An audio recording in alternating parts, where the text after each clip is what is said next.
네, 오늘 거룩한 주일 잘 오셨는데 우리 서로 축복하며 인사하실까요? 네, 잘 오셨습니다. 잘 오셨습니다. 잘 오셨습니다. 네, 잘 오셨습니다. 삼복더위 무더위에도 장마철에도 또 하나님을 사랑하셔서 귀한 자리 나오신 모든 주의 종들께 그리스도의 넘치는 은혜와 평강이 꼭 함께 하시기를 주의 이름으로 축원합니다. 인터넷과 통신기술의 발달에 따라 기승을 부리는 범죄 하나가 있습니다. 보이스 피싱이에요.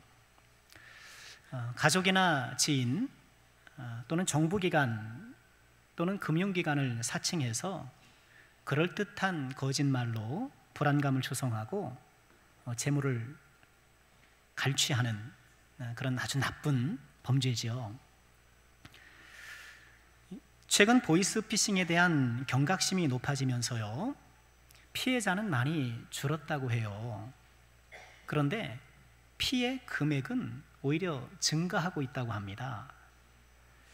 지난 3월 7일 금융감독원의 발표에 따르면 2023년에 접수된 보이스피싱 피해자 수가 11,503명이었는데 전년보다 약 10% 줄은 수치라고 해요. 그런데 피해 금액은 총 1,965억 원, 전년 대비 35.4% 514억 원이 증가했고요. 피해자 1인당 평균 피해액이 2022년에는 1,130만 원 정도였는데 2023년에는 1,710만 원, 이렇게 51.3%가 늘어났다고 해요.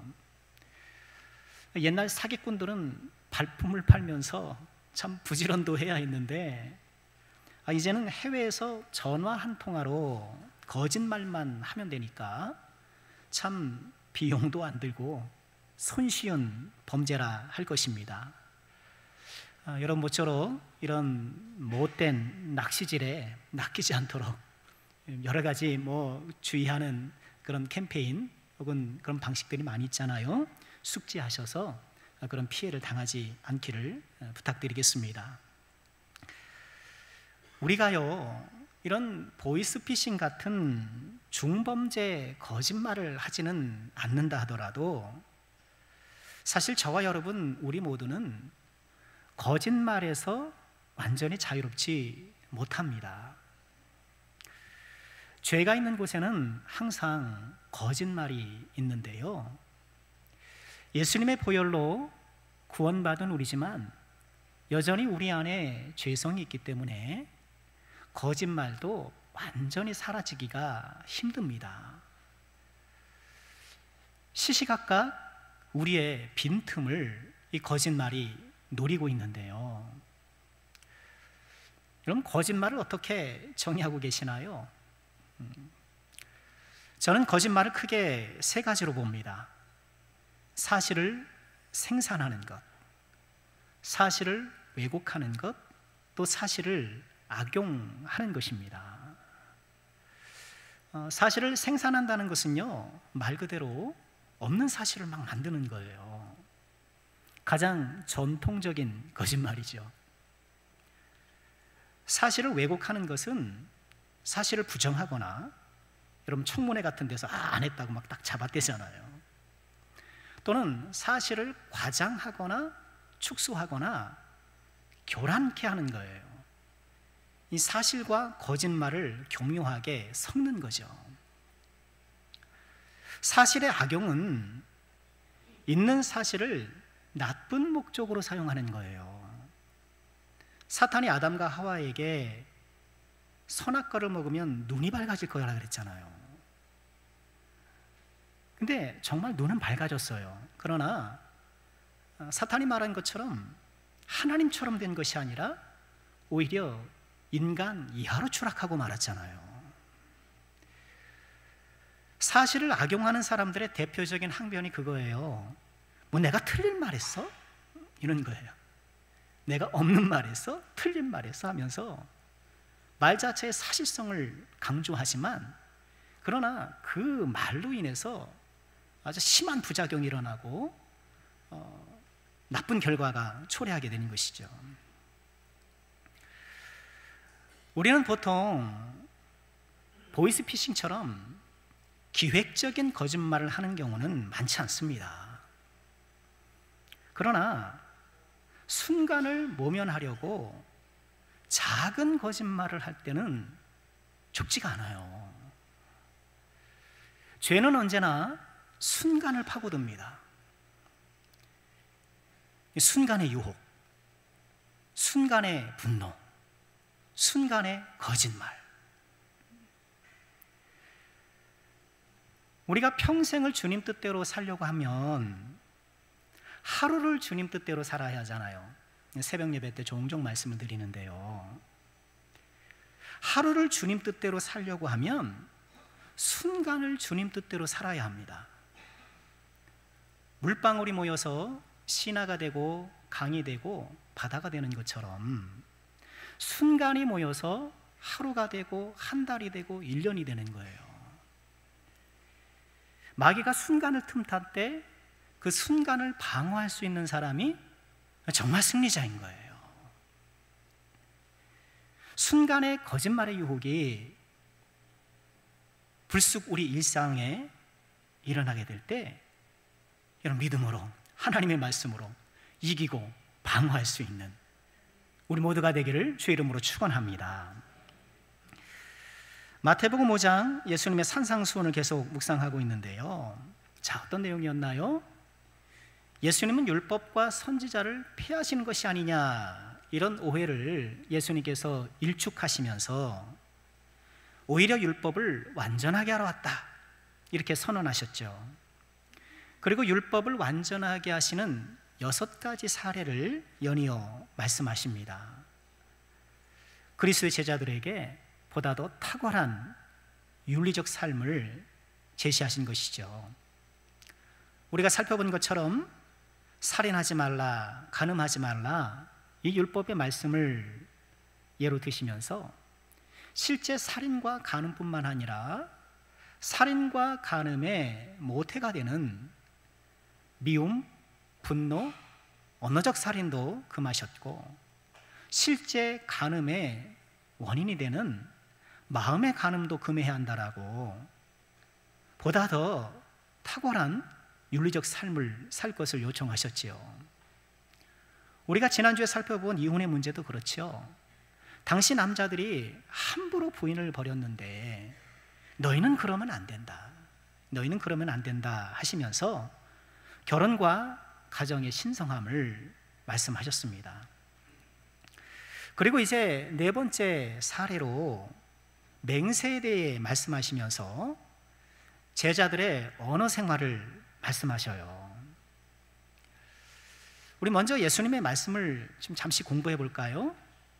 33절에 예수님 이렇게 말씀을 하셔요. 또 옛사람에게 말한 바 헛맹세를 하지 말고 내 맹세한 것을 주께 지키라 하였다는 것을 너희가 들었으나, 예수님께서는 구약 성경에서 맹세와 관련된 말씀을 이렇게 요약해서 우선 말씀을 하셔요. 헛맹세, 거짓 맹세하지 마라. 그리고 내가 맹세한 것이 있다라면 반드시 지켜라. 여러분 그렇지요? 하나님께서는 우리가 서약한 것은 손해를 보더라도 지켜야 한다, 이렇게 말씀을 하셨거든요. 그런데 예수님께서는 이런 맹세를 하지 말라고 말씀하셔요. 여러분 맹세는 뭔가요? 맹세는 신적 대상을 보증인 삼아서 자기 말의 진실성을 높이는 거예요. 지금 내가 말하는 것이 사실이야, 진실이야? 네? 그러면서 어떤 대상을, 특히 신적 대상, 우리 인간보다는 탁월한, 보통 사람보다는 우위에 있는 어떤 대상들을 끌어와서 그것을 빗대어 자기 말의 진실성을 강조하는 것이잖아요. 유대인들은 이런 맹세를 자주 했던 것 같아요. 오늘 예수님의 말씀을 보면 유대인들이 빈번하게 맹세를 했던 것으로 보이는데요, 우리가 지금까지 보았던 것처럼 마음의 살인, 마음의 간음, 이런 것들이 흔했던 것처럼, 또 당시 남성들이 함부로 여성을 버리는 일이 흔했던 것처럼 맹세도 무척이나 흔했던 일이었던 것 같아요. 그럼 유대인들이 맹세할 때 그 맹세의 대상은 누굴까요? 당연히 하나님이시죠. 성경에서 맹세하는 장면이 처음 등장하는 것이 창세기 21장 33절인데요. 아브라함과 그라랑 아비멜렉이 서로 언약을 체결하는 그런 장면이에요. 그때 아브라함이 이 그라랑 아비멜렉이 아브라함에게 이렇게 얘기를 해요. 그런즉 너는 나와 내 아들과 내 손자에게 거짓되이 행하지 아니하기를 이제 여기서 하나님을 가리켜 맹세해라. 이게 맹세가 처음 등장하는 장면이에요. 내가 내게 후대한 대로 너와 나와 내게 머문 이 땅에 행할 것이다. 이렇게 요청을 하니까 아브라함이 이르되 내가 맹세하리라. 하나님을 향해 맹세하는 거예요. 하나님을 가리켜 맹세를 했기 때문에 여러분 그 맹세는 당연히 지켜야 되겠죠. 만약 그것을 지키지 않으면 나의 맹세의 대상이 되었던 하나님의 이름을 망령되게 하는 것, 신석 모독이 되는 거예요. 그런데요, 시간이 흐르면서 유대인들은 자칫 맹세를 지키지 못할 때에 이처럼 신성 모독이 되니 신성 모독이 될 수 있다라는 부담감 때문에 맹세의 대상을 살짝 바꿉니다. 맹세의 대상을 하나님으로 직접 언급하기보다는 하나님과 연관된 사물로 대체한 거예요. 34절 이하에서 예수님이 언급하신 그 대상들이 대표적인 거예요. 보실까요? 나는 너에게로는 도무지 맹세하지 말지니 하늘로도 하지 말라. 당시 사람들이 막 하늘을 두고 맹세했던 거예요. 또 35절에 보면 땅으로도 하지 말라. 예루살렘으로도 하지 말아라. 네 머리로도 하지 말아라. 본래 구약 성경에 따르면, 전통에 따르면 맹세는 하나님을 대상으로 하는 것인데 하나님으로 대상으로 했다가 본인이 지키지 못하면 불리해지고 신성모독의 죄를 쓰게 되니까 대상을 슬쩍 바꾸는 거예요. 그런데 여러분, 이런 태도가 올바른가요? 본인이 맹세를 한다고 하면서 맹세를 지키지 못할 경우를 생각해서 도망갈 구멍을 만들어 놓는 거잖아요. 그러니 그 맹세를 믿을 수 있는 것일까요? 예수님께서는 이런 교활하고도 얄팍한 마음을 지적하신 거예요. 하나님 대신 하늘에 맹세한다 하더라도 그 하늘은 어때요? 하나님의 보좌라는 거예요. 하나님을 떼어낼 수가 없다는 거예요. 하나님 대신 땅으로 맹세하지만 땅은 하나님의 발등상, 하나님께서 딱 발을 올려놓으시고 있는 곳이다. 예루살렘도 마찬가지. 하나님 큰 임금의 성이 아니냐. 너희 머리로 맹세한다고? 야, 너희 머리 네가 희게나 검게나 할 수 있는가? 그것 또한 하나님의 창조물이 아닌가? 유대인들이 자기 말의 진실성을 높인다고 하면서 맹세를 했는데 그러나 그 맹세가 오히려 그 말의 진실성을 추락시키고 있었던 거예요. 하나님께서 구약에 맹세의 규정을 주신 것은 우리가 약속을 잘 지키고 자기 말에 충실한 사람이 되도록 하려는 것인데 유대인들은 이 맹세의 말씀을 잘못 적용하고 활용해서 오히려 더 충실하지 못한, 진실하지 못한 사람을 만들고 있었던 거예요. 거룩한 맹세를 빙자해서 더 진실하지 못한 사람, 더 진실하지 못한 사회를 만들어가고 있었는데 이런 세상 속에서 예수님의 제자는 그래서는 안 된다라고 말씀하고 계시는 거예요. 온갖 대체제를 동원해서 맹세를 남발하는 자들과는 달리 나의 제자된 너희들은 맹세가 필요 없는 진실한 언어를 구사하는 그런 사람이 되어야 된다라고 말씀하신 거예요. 여러분, 우리가 여기서 잠시 좀 유의해야 될 것은 아니 그럼 우리는 어떤 맹세도 하면 안 됩니까? 이렇게 물을 수가 있는데요, 여러분 그런 것은 아니에요. 성경에 보면 하나님도 맹세하셨잖아요. 창세기 22장 16절에 하나님께서 여호와께서 이르시기를 내가 나를 가리켜 맹세한다. 하나님도 맹세를 하셨어요. 하나님께서 하나님 스스로를 가리켜 맹세하신 것은 이 하나님의 말씀을 듣는 인간의 연약함을 굳건하게 해주시려는 것이잖아요. 그리고 우리 임직자들 임직할 때 다 맹세하셨죠? 그 맹세 잘 지켜지고 있나요? 이참에 한번 돌아보시길 바랍니다. 여러분 결혼할 때 결혼 서약 다 하셨죠? 이런 임직식이나 결혼식의 서약 등은 지금 내 말을 믿어달라 뭐 이런 내 다짐의 진실성을 강조하는 것이 아니라 뭐예요? 내 마음을 스스로 굳건히 하는 것이잖아요. 그래 오늘 말씀에 예수님이 도무지 맹세하지 말라고 했어. 이걸 딱 들어가지고 일체 서약도 안 하고, 여러분 그럴 일이 있으면 안 됩니다만 우리가 법정에 나가서 증인 선서할 때 저는 그런 거 안 합니다 뭐 이러면 안 돼요. 그런 취지에서 하신 말씀이 아닌 거예요. 이거는요, 우리 그리스도인들은 그 말 자체가 진실해야 한다는 것입니다. 맹세를 굳이 할 필요가 없이 진실한 말을 해야 한다는 거예요. 우리가 이렇게 진실한 말을 하면 예수님 믿는 사람은 믿을만해. 예수님 믿는 사람들은 거짓말 안 해. 이런 사회적 평판이 좀 형성돼야 되지 않을까요? 맹세를 남발했던 당시 사람들과 달리 그리스도의 제자들은 다음과 같아야 한다라고 예수님이 말씀하셨어요. 우리 37절 같이 읽을까요? 시작. 오직 너희 말은 옳다 옳다 아니라 아니라 하라.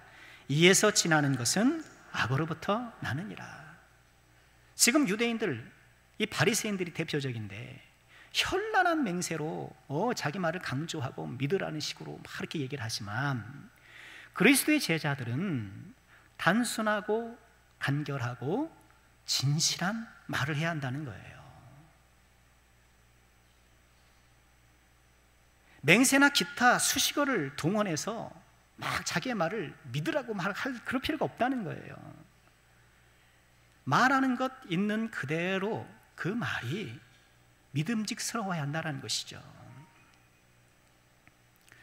우리는 어떻게 하면 이 37절에 말씀하신 것처럼 예수님의 가르침에 따라 올바른 언어 생활을 할 수 있을까? 세 가지로 적용해보고 말씀을 마치려고 해요. 첫 번째, 우리가 주의해야 될 것은요, 말의 양을 줄여야 돼요.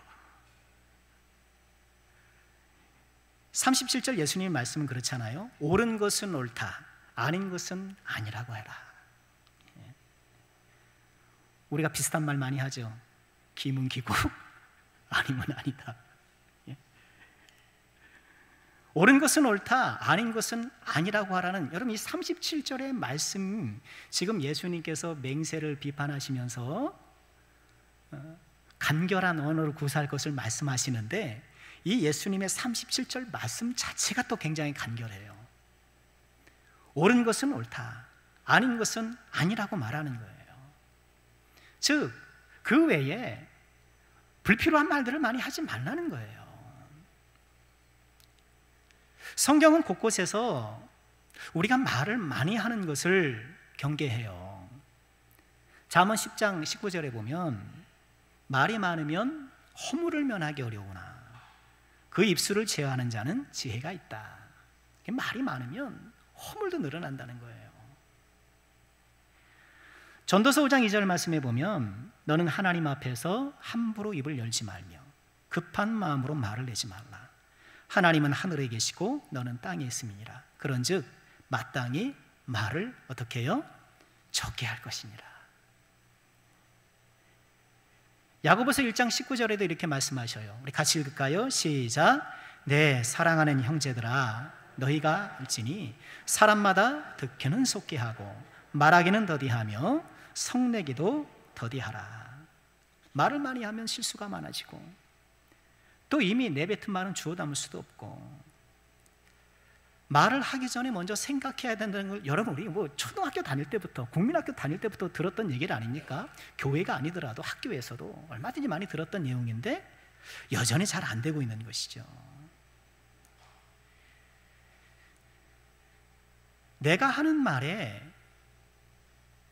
신뢰감을 높이려면 말의 양을 줄여야 돼요. 여러분 그렇지 않나요? 평소에 말을 잘 안 하는 사람이 어떤 말을 하면 그 말은 귀담아 들어요. 그렇죠? 여러분 주변 사람들과의 지인과의 관계 속에서 보면 평상시 이렇게 좀 말을 잘 안 하는 분들이 계시잖아요. 그런데 그분이 이렇게 얘기를 하게 되면 나도 모르게 귀를 기울이게 되고 잘 듣게 돼요. 그리고 그분의 말을 다른 사람의 말보다 좀 더 신뢰하게 돼요. 제가 자녀들을 키우면서 저는 좀 엄했던 것 같아요. 지금 생각해 보면 자녀들에게 좀 미안한 점인데요. 목회자 생활을 하다 보니까 혹여나 우리 자녀들이 누가 되면 안 된다라는 그런 생각이 컸던 것 같아요. 뭘 잘 몰랐던 것이요. 아버지가 좀 엄하다 보니까 아이들이 저한테 뭘 사달라고 하는 경우가 별로 없어요. 엄마한테 얘기하지. 그런데 그런 애들이 아주 가끔은 아빠 저 뭐 좀 사주세요 이렇게 얘기할 때가 있어요. 그럼 거절을 못해요. 저한테 얘기할 땐 자기 딴에 몇 번 가다듬고 하는 말이었을 거예요. 그러니 그런 말을 거절할 수가 없는 거예요. 말의 양이 적을 때 그 사람의 말에 신뢰감이 높아지는 거예요. 야고보서 말씀처럼 듣기는 속히 하고 말하기는 더디하라는 말씀처럼 내가 말하기보다 먼저 잘 듣는 사람일 때 내 말을 잘 믿어주는 거예요. 내가 말할 때 잘 경청해주는 사람의 말을 한마디로 우리가 잘 듣잖아요. 그렇죠? 우리도 그러잖아요. 누군가 대화하는데 내 말을 잘 들어줘요? 그럼 그 사람이 나한테 얘기하는 것도 나도 잘 듣게 마련인 것이잖아요. 말하기는 더디하고 듣기는 속히 할 때 내 말이 더욱 진실하게 들린다는 것을 우리가 좀 기억했으면 좋겠습니다. 우리가 두 번째로 적용해 볼 것은요, 말의 양도 줄여야 되겠지만 말의 과장을 줄여야 돼요. 옳다 옳다 아니라 아니라 하라. 이 예수님의 말씀은요, 거기에 뭔가를 좀 자꾸 덧붙이면서 어떤 사실 본인이 할 말에 이것저것 자꾸 이렇게 덧붙이지 말라는 거예요. 과장하지 말라는 거예요. 유대인들의 맹세의 특징은 과장이에요. 내가 하늘로 내가 맹세한다. 야, 내 머리로 내가 맹세할게. 뭐 예루살렘을 거론하면서 이것저것 가져오면서 막 이렇게 자기 말을 부풀리는 거예요. 이런 유대인들의 맹세 행위 자체가 흔히 말하는 말의 거품이잖아요. 우리 한국말이 좀 과장이 심하잖아요. 무슨 일이 있을 때마다 우리는 죽겠다는 말을 종종 하는 것 같아요. 배고프면 뭐라 그래요? 배고파 죽겠다. 그래서 밥을 탁 먹고 나서는 어떻게 해요? 배불러 죽겠다. 바쁠 때는 어때요? 바빠 죽겠네. 일이 없을 때는 어때요? 심심해 죽겠네. 아파 죽겠다, 열받아 죽겠다, 졸려 죽겠다, 다 죽겠대요. 그렇게 입으로는 죽겠다 그러면서 철철이 보약 먹고 음파우스 공원 열심히 놀고 그 죽겠다는 말을 한다고 해서 아무도 귀담아 듣지 않잖아요. 그렇죠? 누군가 하나 배고파 죽겠어 그러면 정말 그 사람이 죽을까 봐 막 안절부절합니까? 듣지도 않아요. 누구도 듣지도 않고 귀담아 듣지 않는 그 말을 불필요하게 하는 거예요. 말에도 거품이 있잖아요. 간단하게 전달할 수 있는 것을 이것저것 막 덧붙여요. 제가 설교 준비하면서 굉장히 이게 혹시 내 설교가 자꾸 이렇게 막 덧붙이는 거 아닌가 막 그런 생각도 했었는데요. 여러분 주변에 어느 정도 거품을 빼고 들어야 할 누군가가 있지 않나요? 지금 생각나는 바로 그 사람이 여러분 자신이 되지 않기를 좀 주의하셔요. 그리스도의 언어는 간결하고 담백해야 합니다.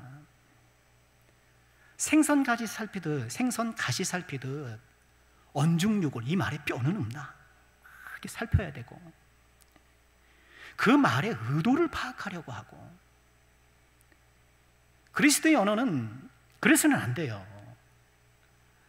본인이 하는 말이 그대로여야 하고 또 그렇게 들어야 해요. 이 힘들더라고요.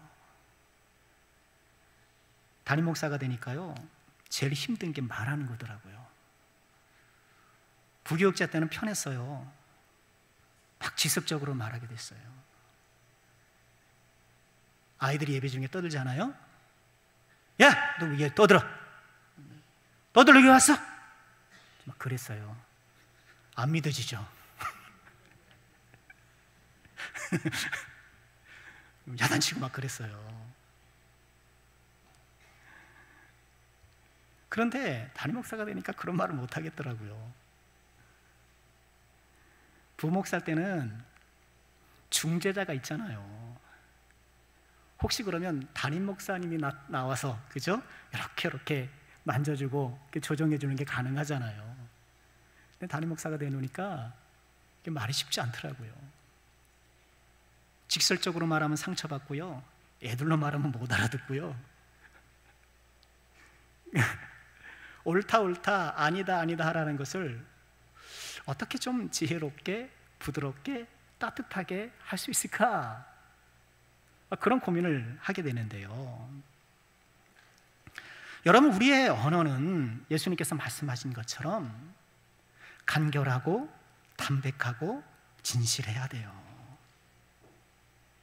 이 예수님의 가르침을 어떻게 부드럽게 펼쳐나갈 수 있을까? 주님께 지혜를 구하면서 따뜻하고 아름다운 언어를 또 훈련하는 우리가 되기를 주의 이름으로 축원합니다. 마지막으로 그리스도의 언어 생활을 위해서 우리가 줄여야 할 세 번째가 있는데요. 마음을 줄여야 돼요. 한마디로 겸손한 마음을 가져야 합니다. 여러분 생각해 보세요. 내가 생활하면서 말이 많아지거나 이렇게 막 과장하게 되는 그런 경우는 언젠가요? 우리 마음이 다소 흥분 상태에 있을 때 그럴 가능성이 커요. 평소에도 그렇게 말이 많지 않은 사람이더라도 싸울 때는 막 따발총대는 사람 있죠. 따다다다다다 하는 분 있을 수 있잖아요. 자기 감정을 통제하지 못할 때 과장하기가 쉬워요. 반면에 겸손한 사람을 한번 보시죠. 잠시 흥분했다가도 이내 차분해져요. 겸손한 마음과 차분하고 침착한 마음은 깊이 연결되어 있어요.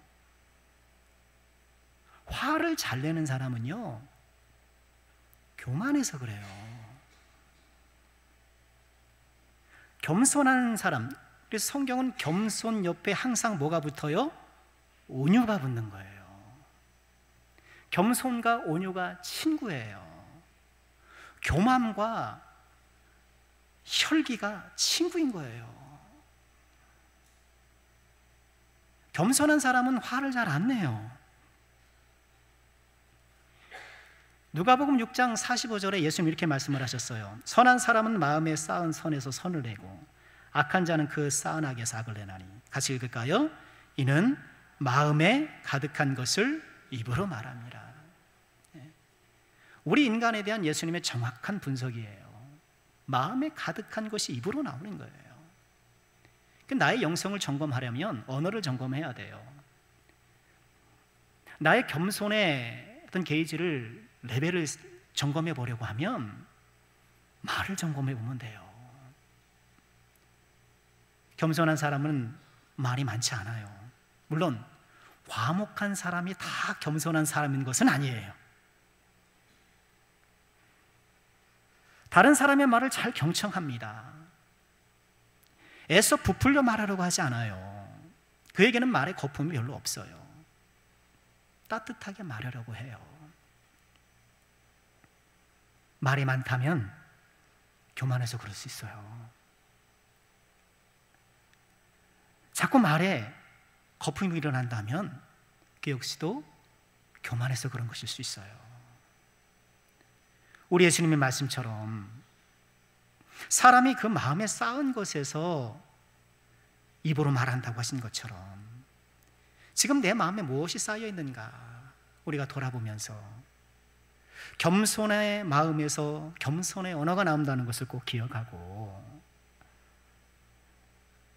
겸손한 마음으로 겸손의 말을 사용하여서 그리스도의 복된 그리스도의 아름다운 제자로 살아가는 우리가 될 수 있기를 주의 이름으로 축원합니다. 마지막으로 묵상해 볼 것은요, 이에서 지나는 것은 악으로부터 나느니라 라는 예수님의 말씀이에요. 37절 다시 볼까요?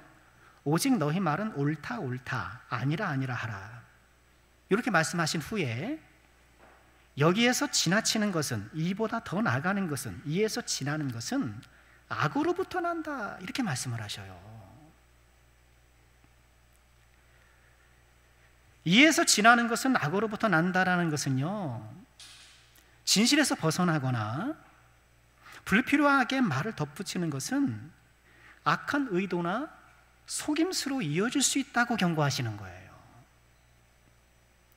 지나치게 많은 말, 과장하는 말 속에는 악이 깃들 여지가 많다라고 경고하시는 거예요.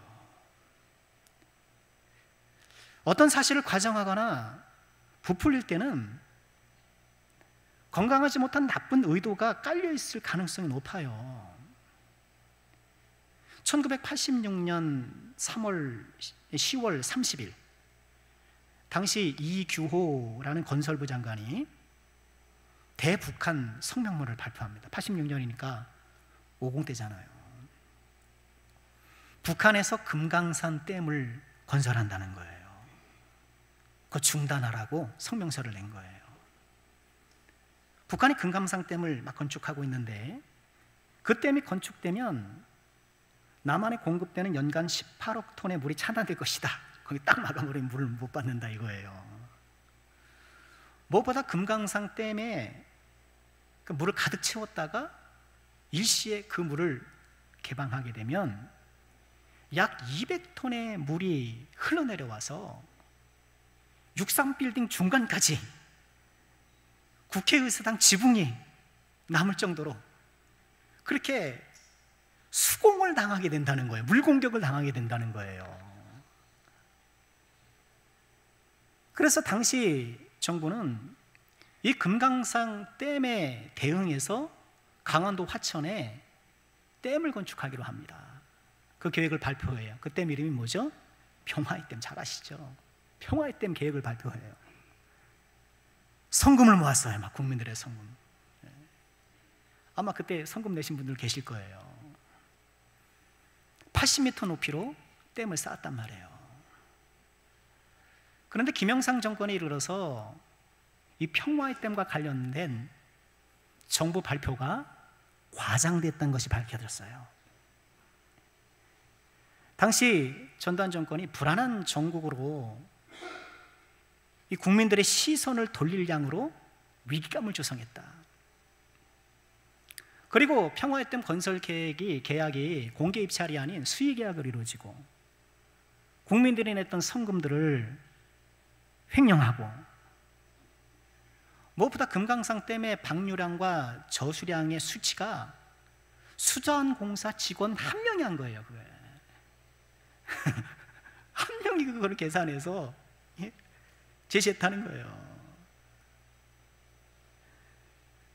터무니없는 과정으로 위기감을 조성해서 뭐 국민의 성금을 걷고 막 이러면서 부정하게 사용했던 대표적인 정권 차원의 사기극이었던 것이죠.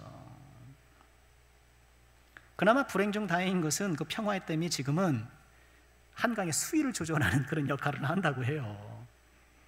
그리고 요새 비가 왕창 내리잖아요. 그죠? 비가 막 한 번에 막 쏟아지는 게 한 10년 전, 한 십수년 전부터 그랬던 것 같아요. 그잖아. 비가 막 쏟아지고 그랬는데, 그래도 이 평화의 댐이 어느 정도 막아주고 노무현 정부 때 80m였던 것을 125m까지 올렸다 그래요.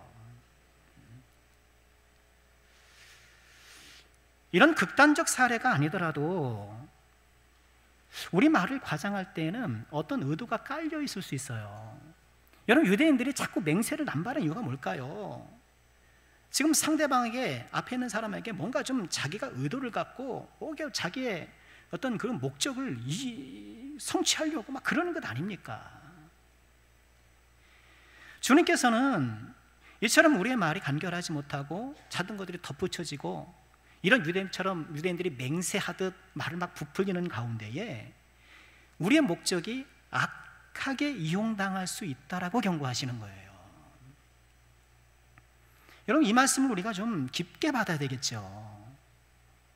옳은 것은 옳다, 아닌 것은 아닌 것을 하라 라고 말씀하는 이 예수님께서 우리에게 요청하시는 간결한 언어를 떠나서 자꾸 내가 뭔가를 붙이고 막 덧치는 그 과정 가운데에 악한 것들이 스며들기 쉽다는 거예요. 우리는 이 언어에 대해서는 악하다고 생각하기보다는 성격 탓으로 돌리고 습관 탓으로 돌리기 쉽잖아요. 그러나 주님의 진단은 달라요. 이에서 지나는 것은 악으로부터 나는 것이다, 악하다라고 규정을 하셔요. 그렇기 때문에 우리가 더욱더 마음을 다해서 언어의 영성을 가다듬기를 힘써야 하는 것입니다. 말씀을 마치려고 해요. 예수님은 우리들의 언어 생활에 관심이 많으셔요. 성경 곳곳에서 언어 생활에 대한 지침이 자주 등장하는 이유인 것이죠. 그 사람의 영성과 그 사람의 언어의 영성은 연동되어 있어요. 맹세를 남발했던, 그래서 언어의 진실성 오히려 떨어뜨렸던 사람들과는 달리 예수님은 예수님의 제자들이 단순하고 명료하고 진실된 언어를 구사하기를 원하셔요. 내가 말을 너무 많이 하지는 않나요? 우리 말의 양을 줄여봅시다. 나도 모르게 말에 좀 거품이 많지는 않습니까? 이 거품을 줄여봅시다. 겸손한 마음에서 겸손한 언어가 나옵니다. 내 마음에 지금 무엇이 쌓이고 있나 우리가 돌아보면서 오늘 예수님의 가르침을 통해 아름다운 언어 생활을 훈련해서 그리스도의 아름다운 덕을 널리 드러내는 저와 여러분, 우리 모두가 될 수 있기를 주님의 이름으로 축원합니다.